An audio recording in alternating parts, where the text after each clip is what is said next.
নমস্কার বন্ধুরা, কেমন আছো সবাই? আশা করি সবাই ভালো আছো এবং সুস্থ আছো। তো আজকে চলে এলাম আবার নতুন একটি মিনি ব্লগ নিয়ে। তো আমার আগের মিনি ব্লগেই তোমরা দেখেছিলে যে আমি শাখা পড়তে এসেছিলাম। তো আমার তো শাখা পড়া হয়ে গেছে। এখন আমি আর নন্দন দুজন মিলে যাচ্ছি একটু ঘুরতে। তো আমরা তো বাইক নিয়ে এসেছি। এই দেখো রাস্তার দু সাইডে তোমাদের দেখেছিলাম। তো আমরা সাগরে চলে এসেছি। তোমরা আশা করি কপিলমণি মন্দির সবাই দেখতে পেয়ে গেছো।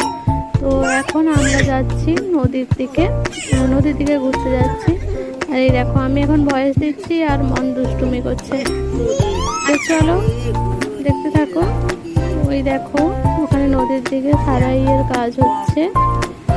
এই দেখো, তো আমরা বাইক থেকে নেমে পড়েছি। এখন দুজন মিলে হেঁটে হেঁটে যাচ্ছি। এই দেখো কতটা ভেঙে গেছে, চারিদিকে ভেঙে গেছে। তো চলো আজকের মতো ভিডিওটা এখানে শেষ করলাম। টাটা।